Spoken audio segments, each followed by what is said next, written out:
Hello student, कैसे हो आप सब? आप सबका एक बार फिर से स्वागत है अल्फा क्लास फिजिक्स में। चलिए चलते हैं नेक्स्ट टॉपिक पे। कल हम पढ़ रहे थे ग्राफ, किसके बीच में? Velocity time graph, position time graph. आज उन्हीं को फिर से रिवाइज करने की प्रैक्टिस करते हैं कि किस तरह से कोई भी ऑब्जेक्ट रेस्ट पे है तो क्या ग्राफ होगा, यूनिफॉर्म मोशन में है तो क्या ग्राफ होगा। तो देखिए इस तरह से पोजीशन टाइम ग्राफ। तो देखिए बच्चों, velocity time graph in uniform motion.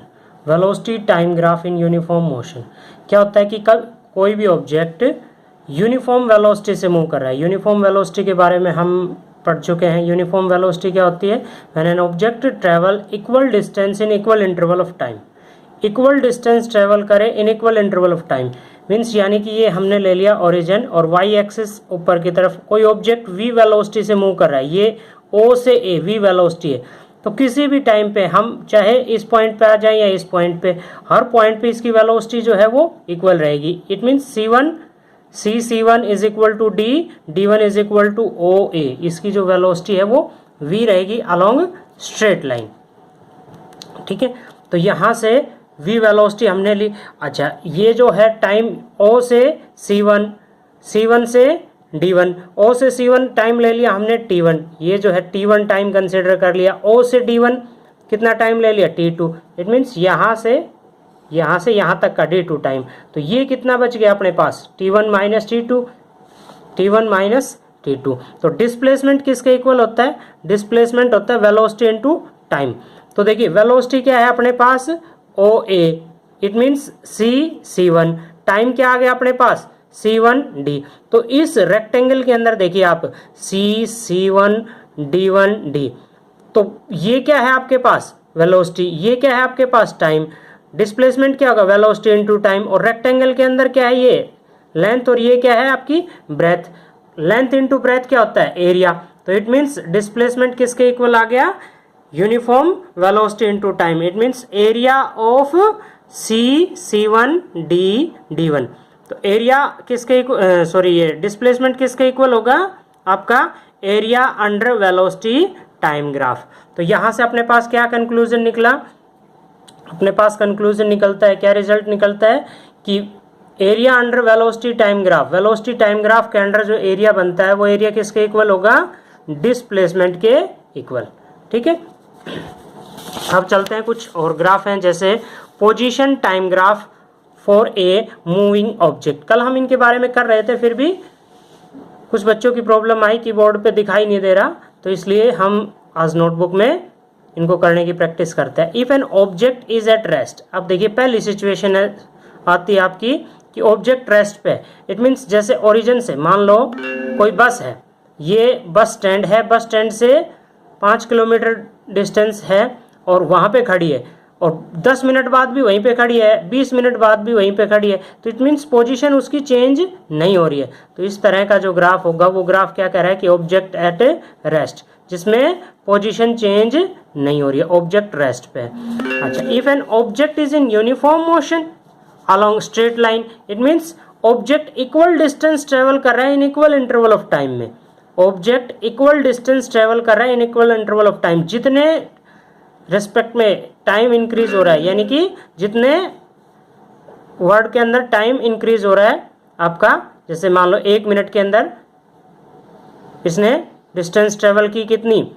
2 kilometre की। अगले 1 मिनट में भी 2 किलोमीटर, अगले 1 मिनट में भी 2 किलोमीटर। तो इस तरह से इन सभी पॉइंट्स को लेंगे तो ये जो है ग्राफ क्या शो कर रहा है? यूनिफॉर्म मोशन को। नॉन यूनिफॉर्म मोशन है। नॉन यूनिफॉर्म मोशन में ग्राफ किस तरह का होता है? देखिए, when if an object is in non uniform motion along straight line. कोई ऑब्जेक्ट मूव कर रहा है, जैसे आपकी बस है, बस यहाँ से चलना स्टार्ट करती है आपके घर से और धीरे धीरे उसकी स्पीड इंक्रीज होती है, फिर सड़क आ जाती है खाली, तो एकदम से स्पीड क्या होती है? इंक्रीज, यानी कि ज़्यादा डिस्टेंस ट्रेवल करेगी। फिर क्या आ गया? अगला स्टॉप, अगले स्टॉप पे बस रुक जाती है। तो इस तरह से ग्राफ जो है वो नॉन लीनियर शेप के अंदर आएगा। नॉन लीनियर शेप के अंदर कर्व फॉर्म में है। ये क्या कहलाता है आपका? Non uniform motion along straight line.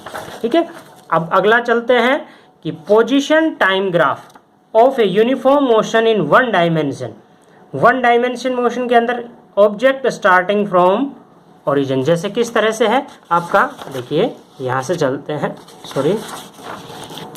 कि कोई भी ऑब्जेक्ट है ओरिजिन से स्टार्ट होता है। इट मीन्स जैसे मान लो हमने आपके बस स्टैंड को ओरिजिन कंसिडर किया है, तो ओरिजिन से स्टार्ट होता है, स्ट्रेट लाइन में मूव कर रहा है, तो ओ ए ये रिप्रेजेंट कर रहा है आपका इस ग्राफ को।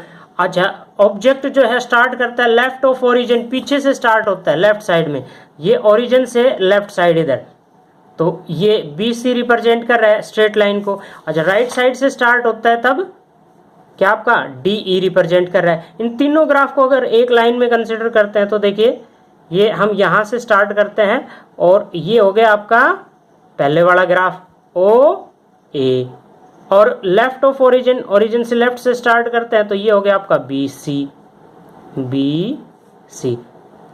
ठीक है। If object moving with constant velocity negative, it means जैसे बस ने क्या किया, ब्रेक अप्लाई किया हुआ है, तो उसमें डिस्टेंस जो है वो नेगेटिव होती है, वापस घटेगी एफ से जी, ऊपर से नीचे की तरफ। If object moving with constant negative velocity, तो ग्राफ एफ से जी, जी से एफ नहीं, एफ से जी, ये बात याद रखना, ठीक है। अब चलते हैं हम relative velocity. What is the relative तुलनात्मक, जैसे एक ऑब्जेक्ट की वेलोसिटी को दूसरे ऑब्जेक्ट के साथ में हम क्या कर सकते हैं, कंपैरिजन। जैसे क्लास में हम बच्चों की हाइट को कंपैरिजन करते हैं, मान लो एक बच्चे की हाइट सबसे ज़्यादा लंबी है या एक बच्चे की हाइट सबसे कम है, तो उनकी हाइट को हम कंपैरिजन करते हैं कि इस बच्चे की हाइट से इस बच्चे की हाइट इतनी ज़्यादा है। फॉर एग्जाम्पल हमने ले लिया मोहन की हाइट से सोहन की हाइट इतनी कम है, मोहन की हाइट से रवि की हाइट इतनी कम है, मोहन की हाइट से जयदीप की हाइट इतनी कम है, मोहन की हाइट से नरवीर की हाइट इतनी ज़्यादा है। तो मोहन को हमने क्या लिया हुआ है कंपैरिजन के लिए, ए से बी को कंपेयर करते हैं, दो वेलोसिटीज़ को कंपेयर करते हैं। तो देखिए पिछले टॉपिक के अंदर भी हमने किया था कि कोई भी ऑब्जेक्ट मान लो स्टार्ट होता है तो उसकी टोटल डिस्प्लेसमेंट टी टाइम के अंदर उसकी इनिशियल पोजीशन x01 थी, v1 वेलोसिटी से मूव कर रहा है, और टी टाइम में कितनी डिस्टेंस ट्रेवल करेगा, x1 is equal to x01 plus v1 into t, इसी तरह से x2। अच्छा, एक ने दूसरे के रेस्पेक्ट में कितनी डिस्टेंस ट्रेवल की, x2 माइनस x1, दोनों इक्वेशंस को माइनस करेंगे तो ये ले लिया v2 minus v1 into T. अच्छा, इसको हमने x के बराबर रख दिया कि कितनी डिस्टेंस ट्रेवल की, x2 माइनस x1 x, और इनिशियल में उनका डिफरेंस कितना था, x0 कंसीडर कर लिया, तो v2 माइनस v1 क्या आ गया आपके पास, इसको हम इधर लेके गए x माइनस x0 अपॉन में t, ये क्या आ गई v2 minus v1, relative velocity of object b with respect to a, v2 minus v1, object b की वेलोसिटी किसके रेस्पेक्ट में, किसकी तुलना के अंदर, a के रेस्पेक्ट में, ठीक है। अब हम करते हैं position time graph in relative velocities. Relative velocity जैसे देखिए, if two object are moving with same velocities v1 is equal to v2, दो ऑब्जेक्ट है, दो बच्चे हैं, सेम वेलोसिटी से मूव कर रहे हैं, दोनों की वेलोसिटी सेम है। मान लिया ओरिजिन से, ओरिजिन मान लो अपने पास हम कोई भी स्टार्ट करते हैं, जैसे आपका ये स्कूल है, ये स्कूल का मेन गेट है, स्कूल के मेन गेट से एक बच्चा x1 पोजीशन से स्टार्ट होता है, एक बच्चा x2 पोजीशन से स्टार्ट होता है, दोनों सेम वेलोसिटीज में जा रहे हैं, तो दोनों के बीच में गैप भी जो है वो क्या होगा, इक्वल। सड़क पे दोनों ट्रेवल कर रहे हैं कि दोनों के बीच में 100 मीटर की डिस्टेंस थी स्टार्टिंग में, तो दोनों एंड तक भी कहाँ तक रहेंगे, 100 मीटर की डिस्टेंस पे, यदि दोनों की वेलोसिटी इक्वल है तो। अच्छा, if v2 is equal to v1, आगे वाला जो बच्चा है उसकी वेलोसिटी ज़्यादा है, पीछे वाले की वेलोसिटी कम है, तो ग्राफ किस तरह से आएगा, इसमें दोनों के बीच में गैप जो है वो इंक्रीज होता जाएगा, b और a के बीच में जो ग्राफ है वो इंक्रीज होता जाएगा। यदि क्या कहें v1 is greater than v2, it means क्या आएगी, v2 माइनस v1 की वैल्यू नेगेटिव, तो हम क्या कह सकते हैं, रिलेटिव वेलोसिटी जीरो भी हो सकती है, पॉजिटिव भी हो सकती है और नेगेटिव भी। आगे वाले बच्चे की स्पीड कम थी, पीछे वाले बच्चे की ज़्यादा थी, तो ये क्या कर जाएगा, इसको क्रॉस कर जाएगा, और जिस पॉइंट पे क्रॉस करता है उसको क्या कहेंगे, टाइम ऑफ मीटिंग। तो इस तरह से दो वेलोसिटीज़ हैं, एक वेलोसिटी की डायरेक्शन ये है, एक वेलोसिटी की डायरेक्शन ये है, तो जोड़ेंगे तो ये क्या आएगा, जैसे ये v1 है ये v2, तो अगला टॉपिक क्या है इसमें, v1 plus of minus v2, opposite direction के लिए क्या लेंगे, माइनस साइन का इस्तेमाल करेंगे। ठीक है, तो ये आपने ग्राफ कंप्लीट करना है, ये चैप्टर आपका जो है वो कंप्लीट हो चुका है, इस पे आपने क्वेश्चन करने हैं। इफ़ एनी प्रॉब्लम, किसी को कोई प्रॉब्लम हो तो आप मेरे को इस नंबर पे कॉल कर सकते हो, 9466696481। ओके।